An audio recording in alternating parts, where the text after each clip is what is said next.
আজকে আমাদের আলজেপিরা হসপিটালে একটা ছেলে বাবু হলো, আলহামদুলিল্লাহ 2 কেজি 600 গ্রাম।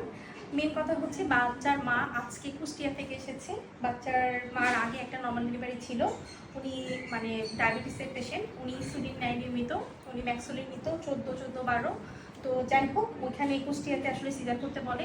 তারপর উনি সাহস করে আমাদেরকে না বলে কুষ্টিয়া থেকে আসলে চলে আসে। এরকম না বলে আসা উচিত না, অবশ্যই বলে আসা উচিত। তো যাই হোক, উনি সিরিয়াল নেয়।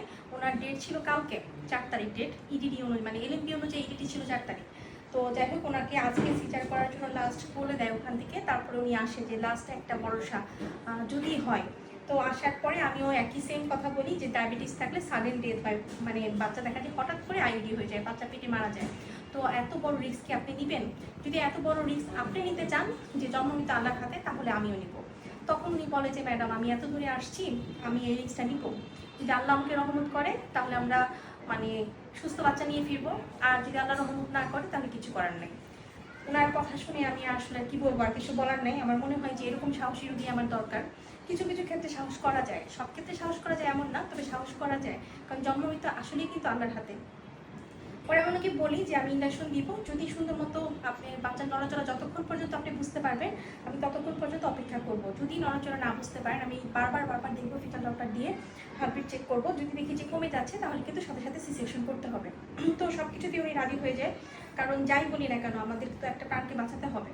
তো যাই হোক, উনি আলহামদুলিল্লাহ ইঞ্জেকশন দেওয়ার সাথে সাথে খুব বেশি দেরি হয়নি, উনি সকালে ভর্তি হয়েছে, দুপুরের মাঝে কিন্তু বাবুটা হয়ে গেল আল্লাহর মধ্যে। দেখতেই পাচ্ছেন একদম সুন্দর। একদম ডায়াবেটিক্স পেশেন্টের বাবুরা যেরকম অনেক বড় হয় সেরকমও কিন্তু না, 2 কেজি 600 গ্রাম।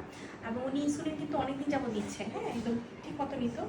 তো যাই হোক, এটা আমাদের হসপিটালে আমরা ডায়াবেটিক্স মমের এই হসপিটালে ডেলিভারি করাইনি, নর্মাল ডেলিভারি।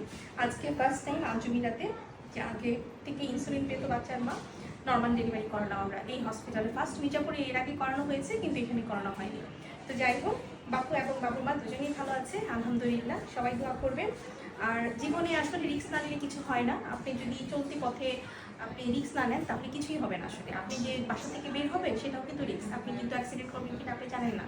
কাজে সাহস করাটা জরুরি। আর নর্মাল ডেলিভারির জন্য আমাদের দেশের জন্য বলছি যে সাহস করাটা জরুরি, কারণ আমাদের দেশে অতিরিক্ত সিজার হচ্ছে, যেটা আসলে হওয়া উচিত না। বাচ্চার মা এবং বাচ্চা দুজনের জন্যই খারাপ। গতকালকে একটা পেশেন্ট আসলো, ওনার আসলে অনেক কিছু বলতে ইচ্ছা করে, দেখা যায় যে আমি অনেক হিস্ট্রি দেখি, অনেক পেশেন্ট পাই। পেশেন্টের হচ্ছে একটা মাত্র ছেলে, পেশেন্টের বাচ্চার মানে ছেলেটার বয়স হচ্ছে 18 বছর। ওই ছেলেটা বাইক অ্যাক্সিডেন্টে মারা গিয়েছে। উনি আমার কাছে এসেছে শুধুমাত্র বেবি নেওয়ার জন্য, ওনার মাত্র একটা মাত্র ছেলেই ছিল। ঠিক আছে, তাহলে আজকে 18 বছর পরে কিন্তু ওনার বাচ্চাটা মারা গিয়েছে। ওনার কিন্তু সি সেকশন নিয়ে ডেলিভারিটা হয়েছিল 18 বছর আগে। তো এখন দেখেন আবার কিন্তু সিজারি করতে হবে। এরকম ঘটনা যে জন্মের পরে যদি না ঘটে 2 বছর পরেও কিন্তু ঘটতে পারে। কাজে নর্মাল ডেলিভারি যখন করা হয় তখন দেখা যায় বাচ্চার মার জন্য দেখা যায় নিরাপদ। সে কয়েকটা মানে অনেক একের অধিক বা 2-এর অধিক 3-এর অধিক বাবু নিতে পারে। হ্যাঁ, সিজারের ক্ষেত্রেও এখন নেওয়া যায়, তবে নর্মাল ডেলিভারির ক্ষেত্রে কিন্তু একটু সহজ হয় এবং বাচ্চার মার জন্য ভালো হয় এবং বাচ্চার জন্য ভালো হয়।